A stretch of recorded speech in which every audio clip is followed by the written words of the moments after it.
Yeah. So, as part of performance testing life cycle, so we discussed RFI and what is RFI and what is RFP and what is requirement gathering, right? So, how do we collect the requirements and what all requirements we collect, right? So, once we collect the requirements, right? Once we gather all the non-functional requirements, we prepare a document called test plan document. Okay, so we prepare a document called test plan document. So generally, senior resources will be working on this. However, you should know, everyone should know what does a test plan contain, what does a test plan contain, and what will be the contents and all those, right? And once we prepare a test plan, we get, we have to share the test plan to the client, and we should get a formal approval from the client, right? Sign off means, we should get a formal approval from the client. Formal approval means client should acknowledge in the mail, over mail, that he is okay with the test plan, or else he may suggest some changes. Client may suggest some changes. Clear, guys? So this is called test plan document, and let me share you one test plan document. I think I have shown you one test plan document recently, right? Did I share it to you? No, Kishore. Okay, I'll share the test plan document. I think I don't have all of your email IDs. I'll share it after the session. Yes. Okay. So in this, let's see, let's understand what does a test plan document contain, right? Very important. One of the, first 5 to 10 questions, like what is a test plan document? What does it contain, right? That would be the question from interview point of view, right? So let's understand, what is a test plan document, right? So whatever we collected in the requirement gathering phase, while collecting the requirements, whatever information we have collected, right? So we'll be, compiling that into a test plan document. And, these are the, typical contents of a test plan document. Yeah. So these are the typical contents of a test plan document. The first and foremost thing will be project overview. That means what is the objective of doing performance testing for that particular application, right?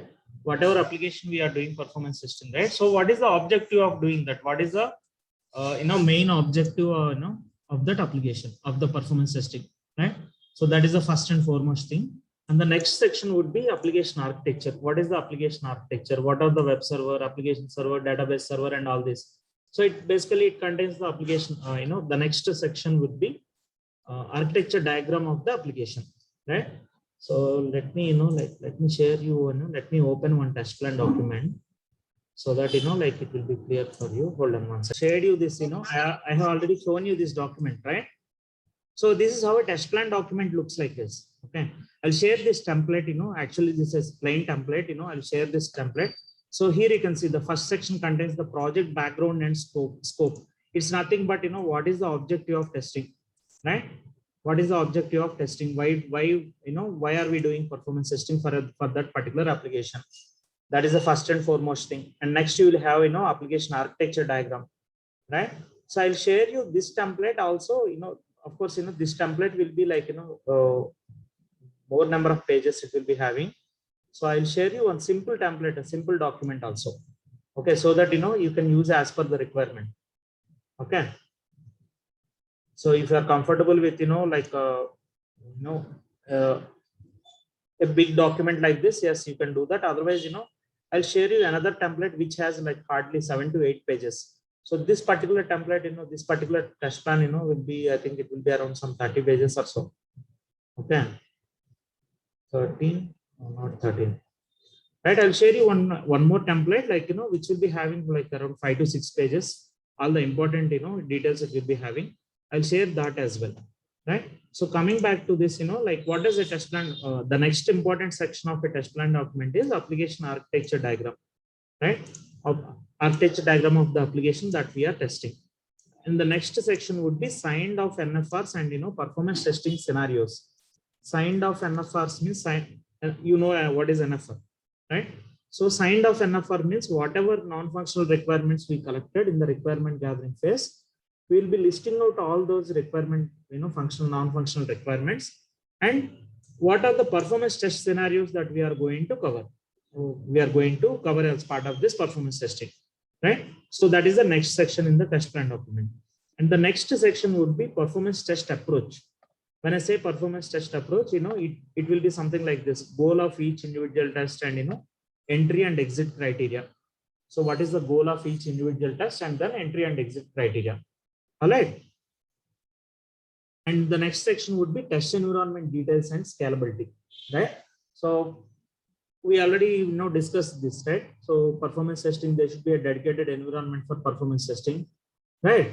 So you will be having details of the performance test environment details and the scalability percentage. So let me explain what is this scalability percentage means. Okay, suppose if client has same test environment is an exact replica of production, then then there is no issue. So like we'll get accurate results, and we will not have any other overhead, any other work, right? Any other overhead. However, if the client doesn't have, if the test environment is not an exact replica of production. Let's say, for example, what do you mean by that? Let me show you something. Let me show the architecture diagram, right? So let's say, for example, the application that you are testing, this is the architecture of the application that you are testing. 3 web servers and 4 app servers and 3 database servers. Let's assume this, right? And now, so your test environment also should be having the same architecture, or the same number of servers, and same hardware and same software. But if you don't, like in case your test environment is a scaled down environment, right? Let me write it down. Scale down environment. So let me explain what is that scale down environment is.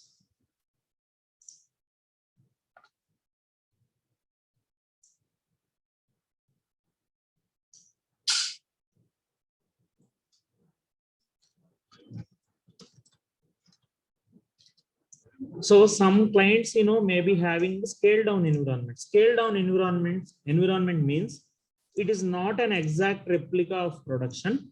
But if it is like if you take this, consider this diagram. Let's say, for example, there are 4 application servers in production, right? Suppose your test environment contains only 2 application servers, right?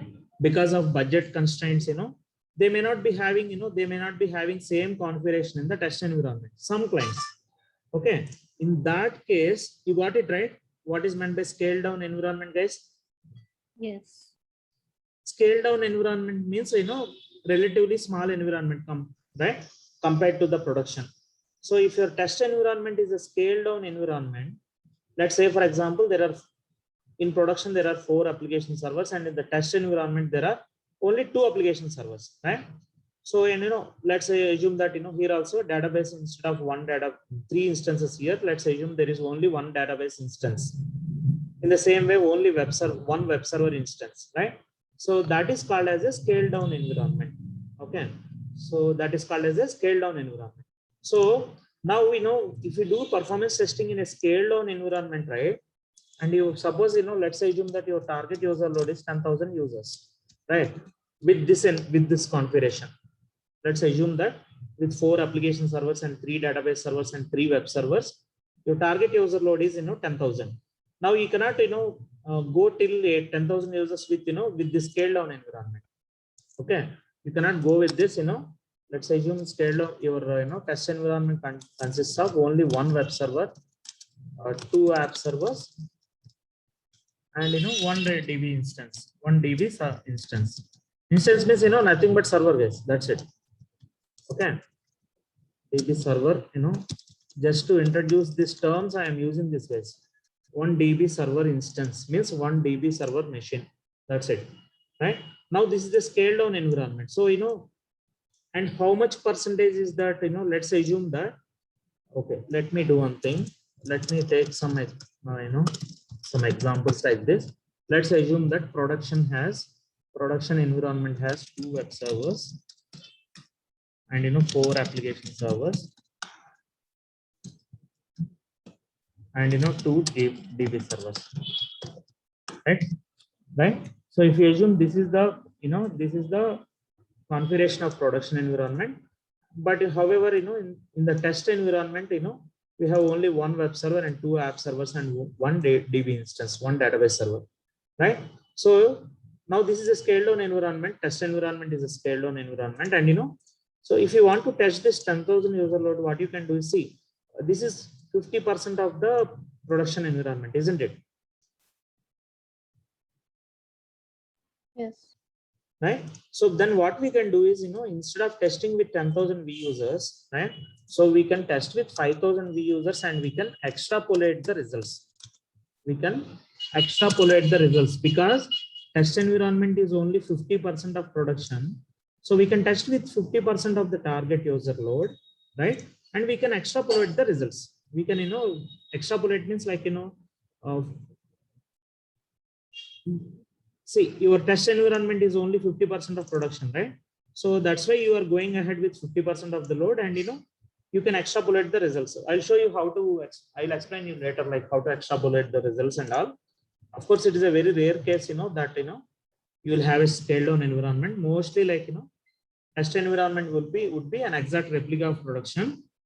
And it is always recommended to have an extra exact replica. Test environment should be identical to production environment, right? Then only we will get accurate results. Okay, no matter how much extrapolation we do, or no matter how much manipulate these things, we will not get the accurate results when we have a scaled down environment, right? But the reason why I'm explaining this is because of this term scalability. Okay, because what is I want to explain what is meant by scalability here. Is it clear, guys?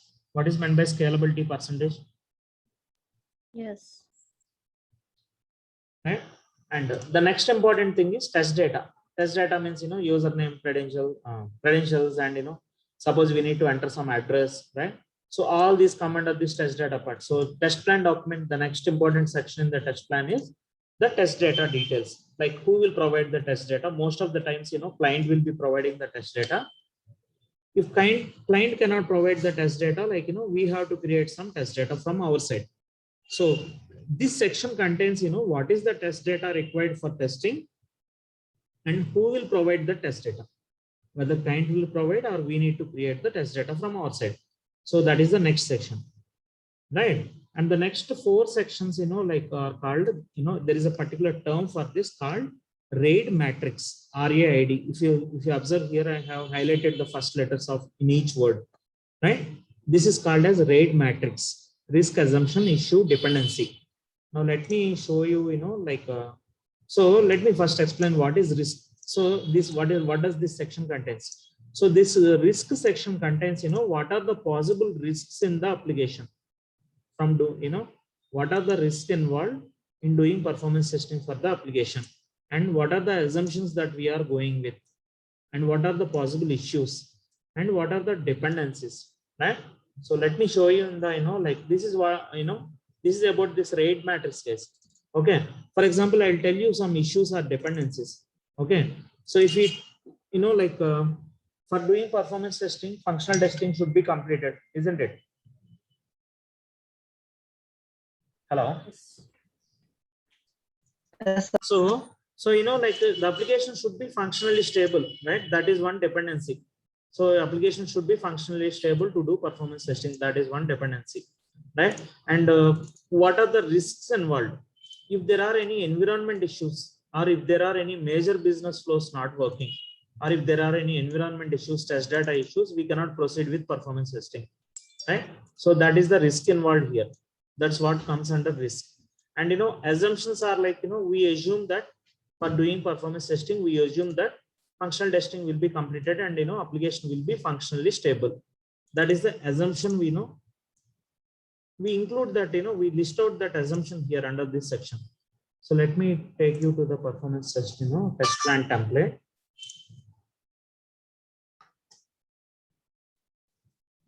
Let me check if this document has that, that part or not. You can see here, right? Assumptions, constraints, and risks, right? Assumptions, constraints, and risks. So what are the assumptions that we are taking here? So assumptions should be documented. So what are the assumptions that we are taking here? Yes, I'm hearing some echo on someone's side.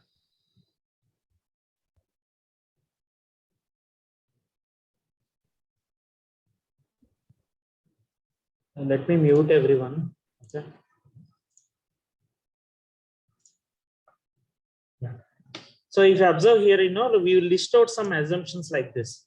release x.x code will be fully functional, having passed functional and automated, automated pass 1 and 2, right, before performance testing begins. So what is the essence of this statement is release xx code, right?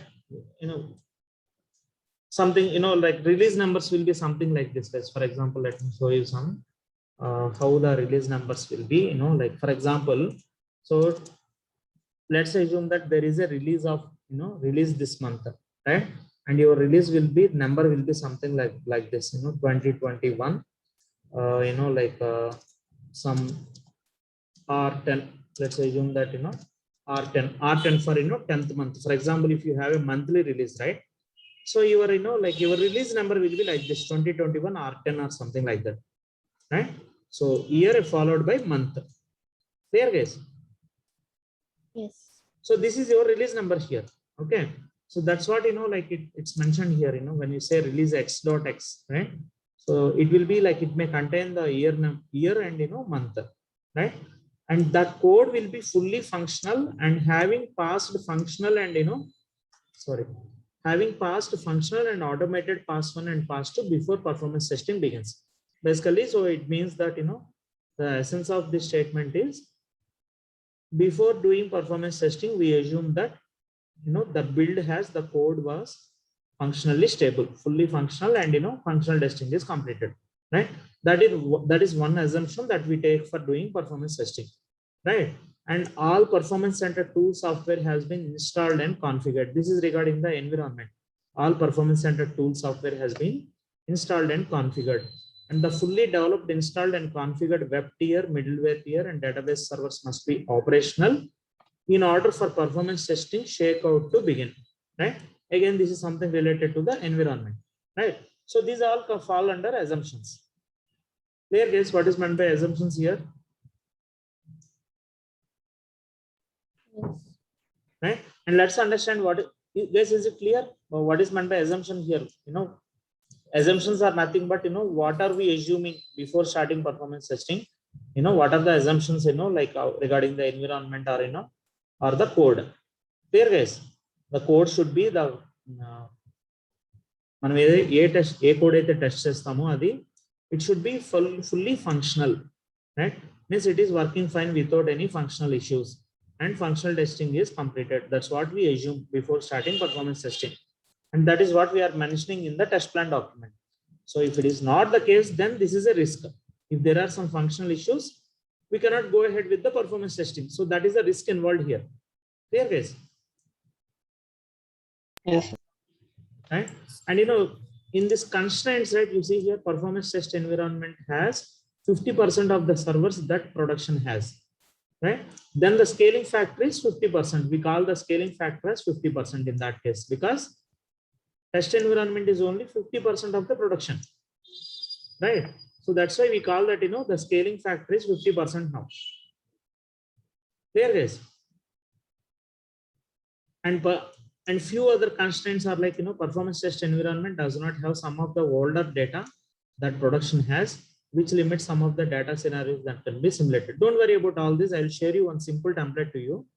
So, like it will be hardly like 5 to 6 pages, but it will cover all the important concepts in this test plan document, right? So it will be covering all the important documents of the test, sections of the test plan document. And what are the risks involved? As I mentioned here, if functional errors from validation testing occur and prevent the creation of performance test scripts of performance test execution of performance test project task will be delayed until functional errors can be addressed, right? This is one of the risks. If the functional test, so what we are telling here, if there are any functional errors, we cannot, performance testing will be delayed, right? If I want to rephrase it in one sentence, that's what it means, right? If functional errors are there, during the validation testing, so performance testing will be delayed, task will be delayed until those functional errors are clarified, until those functional errors are cleared. Clear, guys? Yes. Right. And the next, next risk is if a performance tuning effort is conducted in the middle of performance test execution schedule, and as a result, configuration or code changes are made to the environment.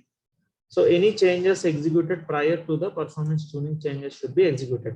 So, like if you are like 2 years or 3 years experience guys, you need not know, worry about all this content. If you are able to understand and follow well and good.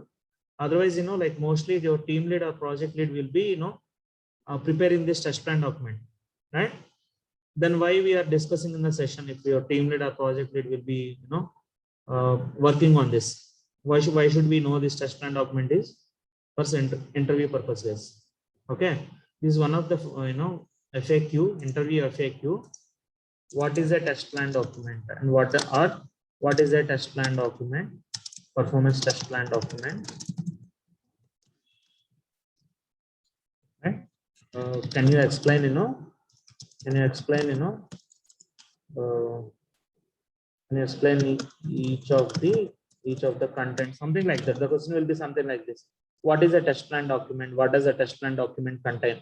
Right? Can you explain each of the test plan components, test plan document components?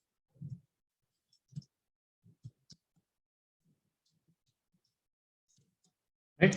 So that's the reason we are discussing what is a test plan document and all. All right.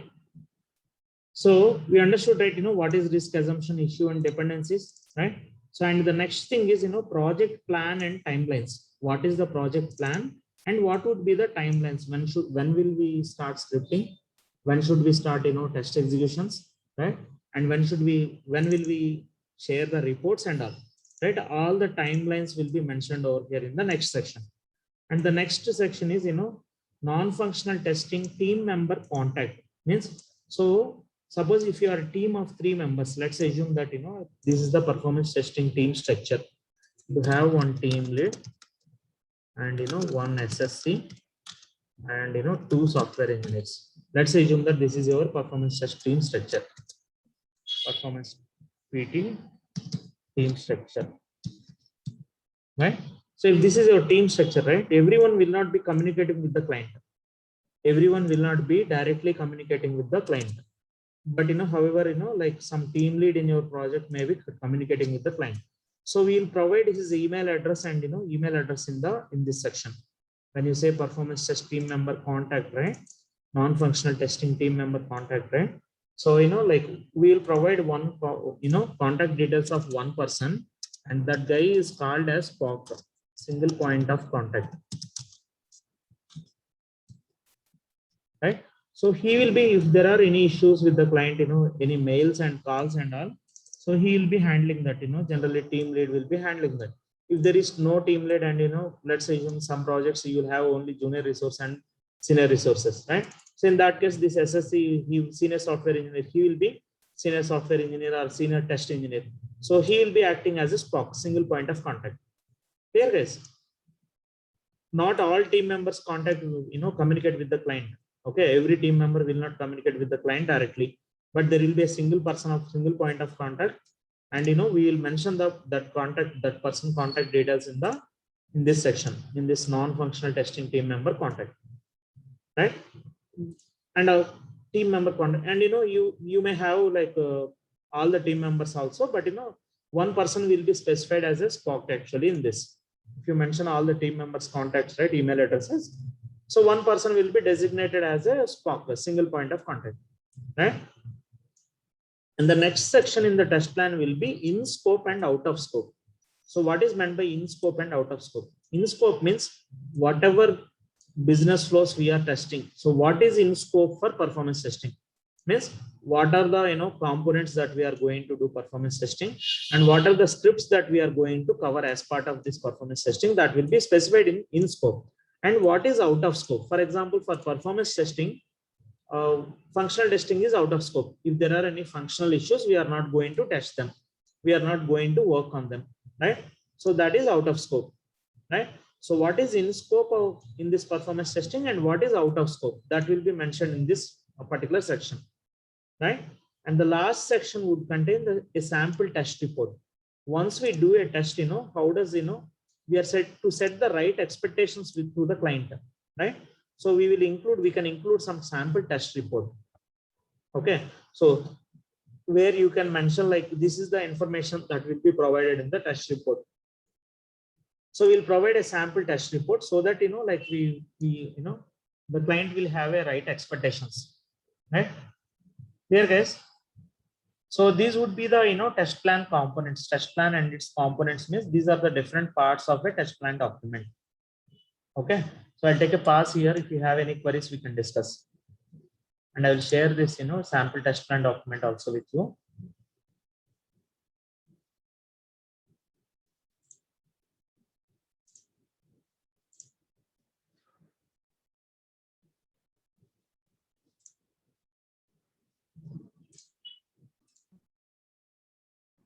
So one of the team member, like, probably like team lead or, project lead or SSC, senior software engineer. So he'll be preparing a test plan document and he will be sharing it to the client. And client should, give a formal consent or formal approval. Means formal approval means client should, reply to that mail saying that, okay, I am okay with the test plan. Or else, if he suggests some changes, we can discuss that with the client and we can, incorporate those changes into the test plan document. We can include all those changes also in the test plan document if they fall under non-performance testing. Clear, guys? If they fall under performance testing and, on mutual agreement, test plan document can be revised and, once client gives approval for the test plan document, the next phase would be scripting phase, right? We will start, team will start, working on the scripts. Clear, guys? So that is the next phase in performance testing lifecycle, isn't it? Once we get a test plan document approval from the client, then we will start scripting, right? So now so in the requirement gathering phase and all, we will discuss like, what tool we are going to use, right? If client already has a license for a particular tool, we will be using that, right? Otherwise, like client may ask you to suggest the tool, right? So, like you can suggest the tool and if, based on the budget and all, based on the client's budget. So if client says that, I don't have any budget, I'm looking for open source tools. Yes, we can suggest some open source tools like JMeter or, Gatling or many other tools are there. Some open source tools are there. Let me show you a list of all the performance testing tools. Sure, in scope and out scope. What is the in scope or the? Yeah, in scope means we are going to test, we are going to do only performance testing for. So when we are, in the requirement gathering phase, right, we will discuss with the client and, we'll ask them if they have any tool for any license for any particular tool, any license tools if they are already using, and, if they have license for any particular tool. So, right. So sometimes, client will ask you to suggest some tool, right? So based on the type of application, we can suggest some tool, any of these tools. For example, JMeter is one of the best tool for, web applications. Okay. And, JMeter supports around, it hardly supports 10 protocols. Okay. Apart from web protocol, it supports like SMTP and few other protocols, right? So but however, JMeter doesn't support SAP protocol, right? Means we cannot test SAP GUI application with JMeter. That's why, like you should know what is the communication protocol. What is the communication protocol? You should know the application architecture and all, right? So based on that, that discussion, we will finalize some tool, whether we have to go with some license tool or open source tool like JMeter. And Neoload is another license tool. WebLoad is also license tool. SIL-Performer, IBM, RPT are few other license tools. And these are open source tools. Gatling, Locust, Grinder, these are open source tools. And Gatling has an enterprise version also. Means, enterprise version with advanced features, right? So we have some, like enterprise version of Gatling also. However, like basic version is available as a free version, as a open source, right? And these are the different, performance testing tools in the market. And, however, these are the major tools, whatever I have highlighted, right? These are the major tools nowadays. LoadRunner, still has 50% of the market share. And thereafter comes after LoadRunner, JMeter has more market share because it is open source tool. And, they are including, more and more protocols year by year. So JMeter is another major tool for performance testing. After that comes Neoload. Okay. So later on, see, if this is market share is around 50%, JMeter market share may be around 20 to 30%. The remaining market share goes to all the remaining teams. all the remaining tools. Sorry. Clear, guys? Our training will cover the true client, Kishore. I will be covering JMeter and monitoring and analysis. So True once we client, complete protocol, protocol true client. protocol, true client protocol is part of load runner training. Okay. So like JMeter, if you want to achieve that client side, test performance testing or browser level performance testing, right? So we have an option in JMeter. We have an option called Selenium WebDriver. I will cover that. So true Okay. client protocol is a load runner terminology. Okay. That protocol is supported by load runner. So if you want to achieve the same functionality, JMeter has an option called, Selenium WebDriver. It has a plugin called Selenium WebDriver. I will cover that as part of this JMeter training. All right. So once we finalize the tool, right, in the requirement gathering phase itself, like we will discuss with the client and, we'll finalize the tool, what tool we are going to use, right? So, like, let's assume that, it is a web application that you are testing and, you have finalized JMeter, right? So in the next session, like, we will see like how to, start with JMeter. I'll give a brief introduction to JMeter now. So in the next session, tomorrow's session, we'll be downloading JMeter from Apache website and we will start scripting from next session days. Let me give a brief introduction to JMeter now. So JMeter is one of the most popular open source tool, right? And like it was developed by Apache Software Foundation. JMeter was developed by Apache Software Foundation. This is the brief.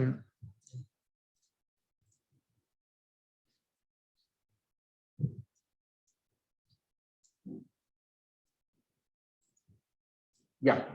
So, and these are the important open source performance testing tools. So I repeated that, I gave some important, open source tools in this slide deck. The first and foremost one is JMeter. JMeter is the most popular one. And it was designed by Stefano Mazzocchi of the Apache Software Foundation. This is the guy who developed this, JMeter, right? And this is the most popular open source load testing tool with almost as many features as commercial tools. Right? It is the most popular open source load testing tool. Open source means it is a free tool. There is no need to pay, no need to pay any license cost to anyone. It is a free tool and anyone can download it from internet and you can use it. Right? That's what open source means. Now it has almost as many features as commercial tools like LoadRunner or NeoLoad, as many features as that. Right? And you can record the test scripts, run large scale load tests, and view various performance metrics in easy to understand charts. We'll see how can we record the test script and how can we do the load test, large scale load test, and and all these in the next coming up sessions, right? And there is also an active community that makes it easy to find everything from plugins to answers to common questions, right? There is an active community, JMeter community, like which makes it easy to find out from plugins to answers to the common questions, right? Means, you have some forums, active forums. In case you face some issue, like you can post in the forums and, because it is a most open source tool, like you have a lot of users, in different forums, right? That's what I mean to say here, guys, right? And the next important, open source tool is Locust, Grindr, and Gatling. These are the other, open source tools for performance testing, right? And observe here, Locust is also an open source load testing tool. And, like it is, we need to have Python programming language, right? Knowledge of Python programming language if you want to use this Locust tool, right? And Grindr is a Java-based load testing framework that uses Jython. Jython means nothing but Java implementation of Python, right? So we are not going to, discuss all this in detail, but however, you should know that what are the other open source tools apart from JMeter? What are the other open source tools? And the answer is Grindr, Gatling, Locust. These are the other open source tools in the market. And let us have an introduction to JMeter, right? So let's discuss only about JMeter now. JMeter is the only open source tool that can be used for performance testing as well as functional testing. So you can do performance testing as well as functional testing with JMeter. and it is completely free of cost. Being open source tool, it has zero license cost, right? It has zero license cost as it is a open source tool, and it is platform independent. Platform independent means this JMeter is basically, it's a Java application, means JMeter itself is developed in Java programming language. So as Java is platform independent, right? As Java is platform independent, this JMeter also works on any operating system. It works on any operating system. Your script developed in Windows operating system, it can be used in Linux operating system or Mac OS also. Clear, guys? That is what platform independency means. That is the, you know, that is the first and foremost feature of Java, because of which it is, Java is so much popular, right? So what is that feature, guys? Java is platform independent, means if you write a program on Windows operating system or Linux operating system, so you can run the same program on any other operating system. That is platform, that is meant by platform independency. That is the meaning of platform independency. Clear, guys? Yes. Yes. Able to understand, right, everyone? Yes, sir. And JMeter is developed in Java, right? It is 100% Java application, means JMeter itself is developed in Java language. That's why, you know, JMeter is also platform independent, right? And it has a record and playback feature. So we'll see that what is meant by this record and playback feature and all this. And distributed load testing. JMeter supports distributed load testing. And, you know, customizable. What is meant by customizable? So we can write some custom code. We can write some, you know, custom code, and, you know, if we can modify the source code, because, you know, it is open source tool. We can download the source code and we can customize the code also as per our requirement, right? And multi-protocol supports. So JMeter supports, you know, these, all these protocols like HTTP, FTP, SOAP, JDBC, right?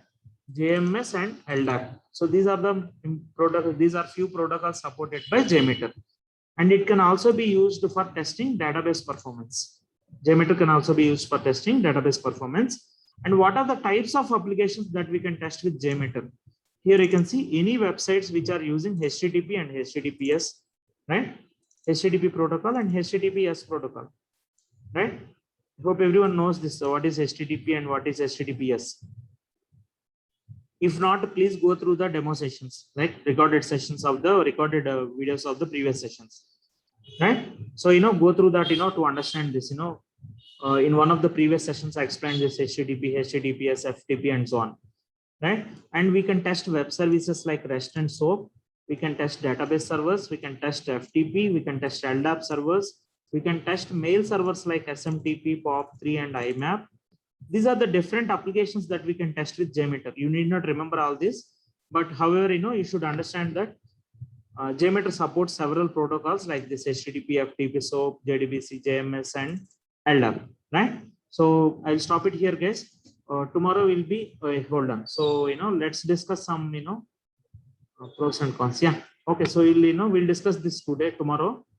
We'll discuss this tomorrow, right? Tomorrow we'll be installing, you know, Java. If you don't have Java on your machine, we'll be installing Java on your machine, and we'll be downloading JMeter, and, you know, we'll be starting with scripting from, you know, tomorrow's session or day after tomorrow's session. Okay. So before that, you know, I request everyone to, you know, download JMeter and keep it ready. Okay. Google for Apache JMeter download, right? Apache download Apache JMeter or Apache JMeter download, and go to this first website, jmeter.apache.org. Go to the first link and observe here. This is the latest version of JMeter. 5.4.1 is the latest version of JMeter. Apache is the software community which developed this JMeter. That's why this is called as Apache JMeter, right? And this is the latest version of JMeter. And one more thing to observe here is it requires, you know, if you want to use JMeter on your machine, you need to have Java 8 plus, means Java 8 or higher version installed on your machine, right? So that's what, you know, this means, like requires a Java 8 plus means if you want to use JMeter on your machine, you should have Java installed on your machine, and that Java also should be 8 or higher version of Java. Clear, guys? Let me share, you know, you can Google it, you know. Yeah, you can Google for this, and you can come to this link, right?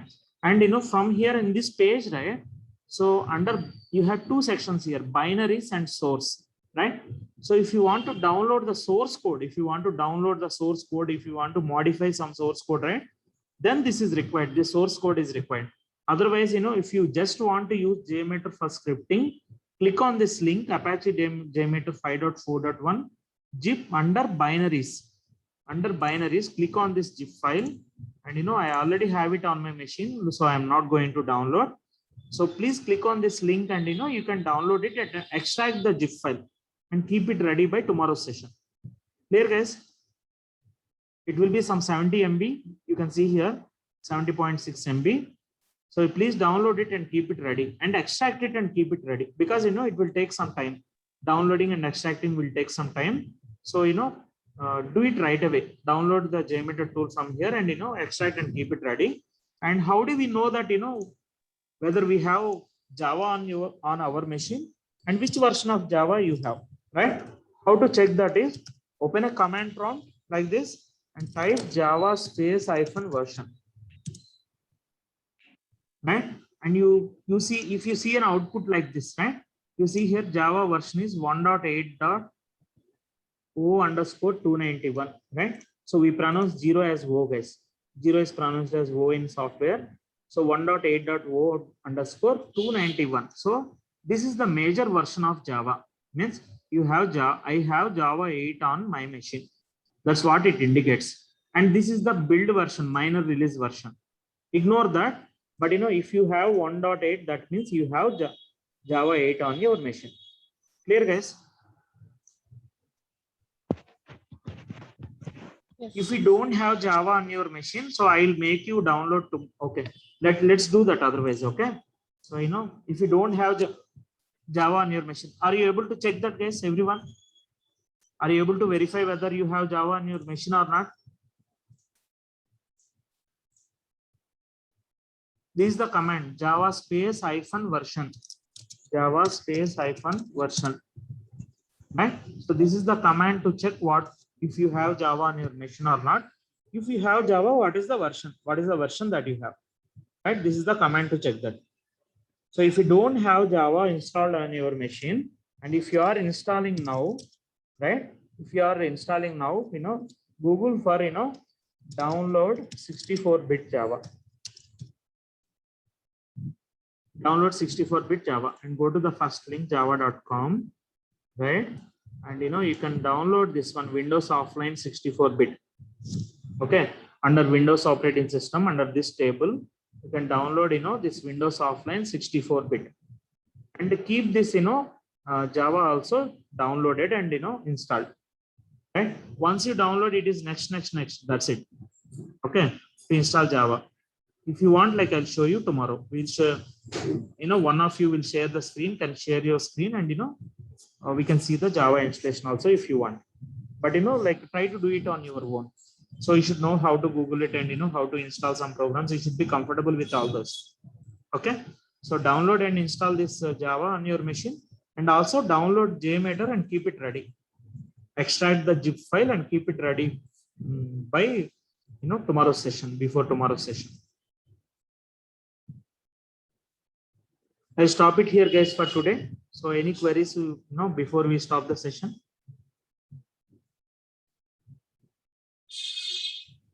So today's major topic is the test plan, and the components of the test plan is the major topic. Right.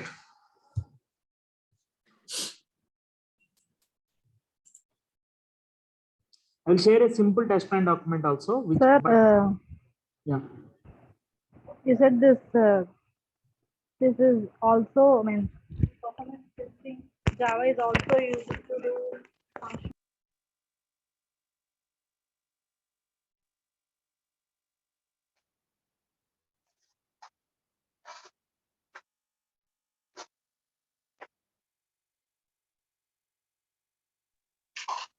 Hello.